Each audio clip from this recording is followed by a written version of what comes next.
Thank you, New Hampshire. Tonight we made history.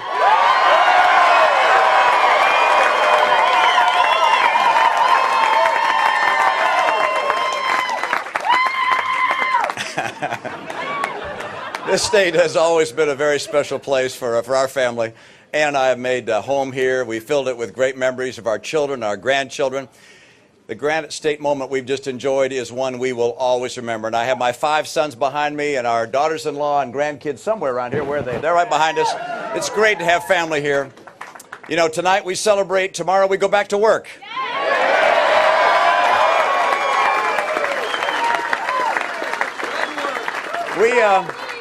We do remember when Barack Obama came to New Hampshire 4 years ago.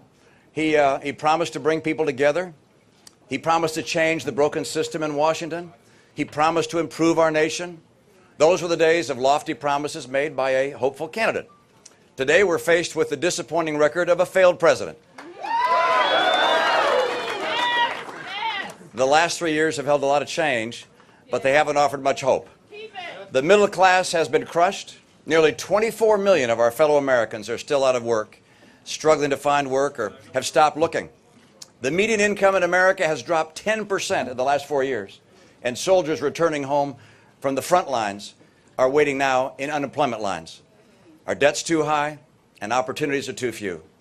And this president wakes up every morning, looks out across America, and is proud to announce it could be worse. It could be worse? That is not what it means to be an American. It could be worse. Of course not. What defines us as Americans is our unwavering conviction that we know it must be better and it will be better.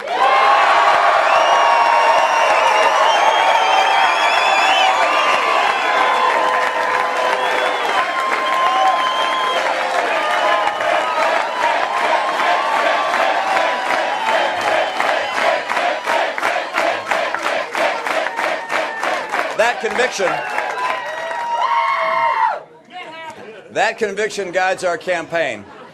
It's rallied millions of Americans in every corner of this country to our cause.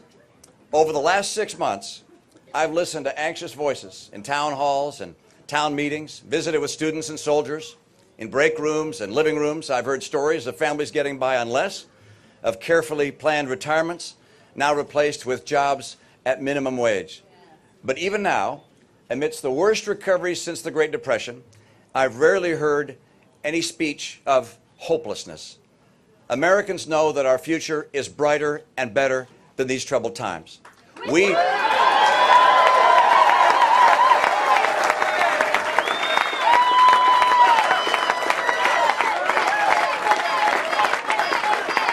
still believe. We still believe in the hope, the promise, and the dream of America. We still believe in that shining city on a hill. We know that the future of this country is better than 8 or 9% unemployment. It's better than $15 trillion in debt. It's better than the misguided policies and broken promises of the last 3 years and the failed leadership of one man. The president has run out of ideas. Now he's running out of excuses.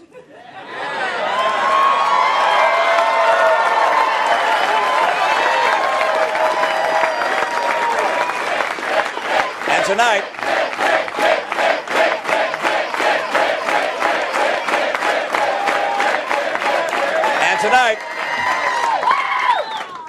tonight, we're asking the good people of South Carolina to join the citizens of New Hampshire and make 2012 the year he runs out of time.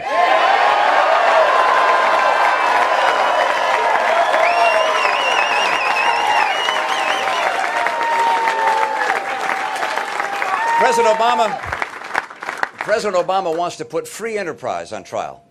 And in the last few days, we've seen some desperate Republicans join forces with him. This is such a mistake for our party and for our nation.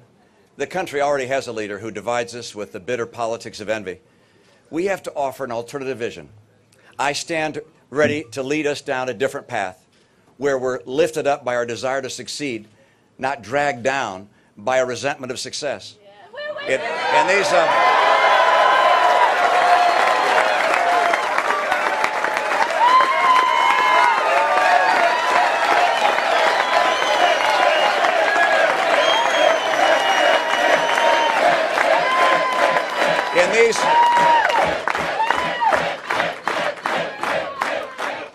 In difficult times, we can't abandon the core values that define us as a unique nation. We are one nation under God. Make no mistake.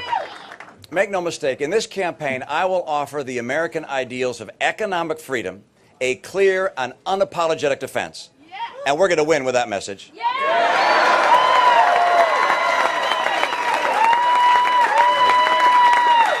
But you know that our campaign is about more than replacing a president. It's about saving the soul of America. This election is a choice between two very different destinies. President Obama wants to fundamentally transform America. We want to restore America to the founding principles that made this country great.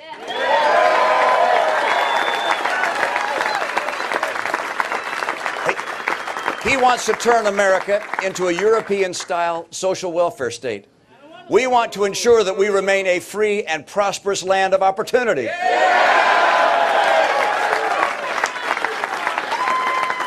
This president takes his inspiration from the capitals of Europe. We look to the cities and towns across America for our inspiration. This president puts his faith in government. We put our faith in the American people.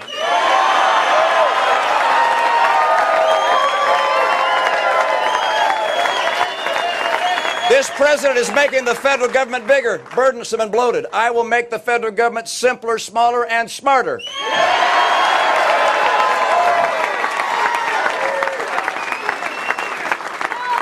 He raised the national debt. I will cut, cap, and balance the federal budget.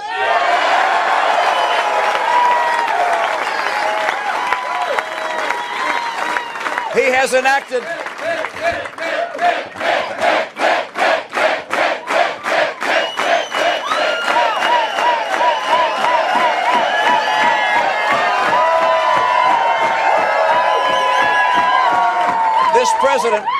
This president has enacted job-killing regulations. I'll eliminate them. He lost our AAA credit rating. I'll restore it. He passed Obamacare. I'll repeal it.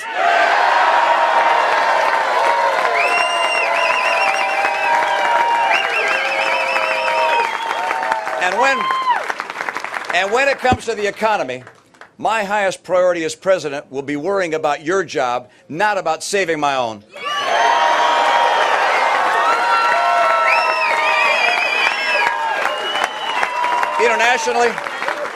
Internationally, President Obama has adopted an appeasement strategy. He believes America's role as leader in the world is a thing of the past. I believe a strong America must and will lead the future. He doesn't see the need for overwhelming American military superiority. I will insist on a military so powerful no one would ever think of challenging it.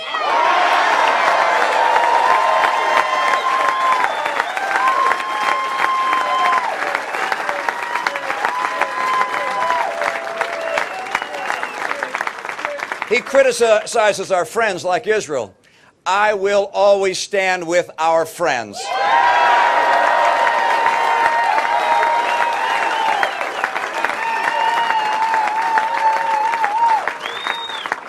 And he apologizes for America, and I will never apologize for the greatest nation in the history of the earth.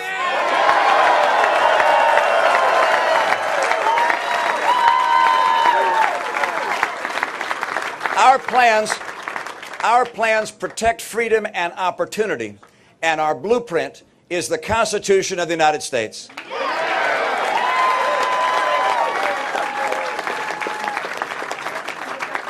Now, the path I lay out is not one paved with ever-increasing government checks and cradle-to-grave assurances that government will always be the solution. If this election is a bidding war for those who can promise the most benefits, then I'm not your president. You already have that president. If you want to make this election about restoring American greatness, then I hope you'll join us.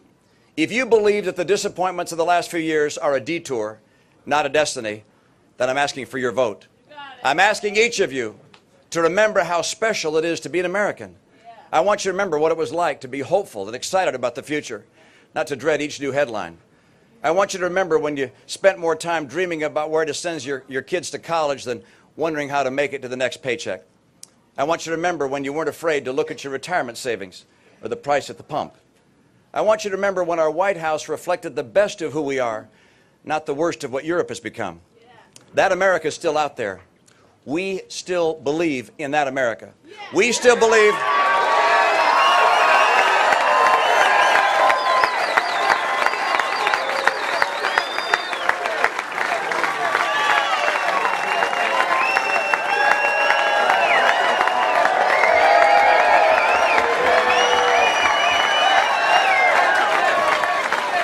We believe. We believe.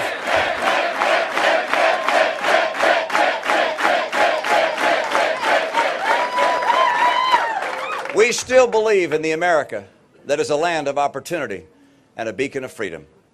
We believe in the America that challenges each of us to be better and bigger than ourselves. This election, let's go on the fight for the America we love because we believe in America. Thank you so much. God bless America. Thanks, you guys. You're the best.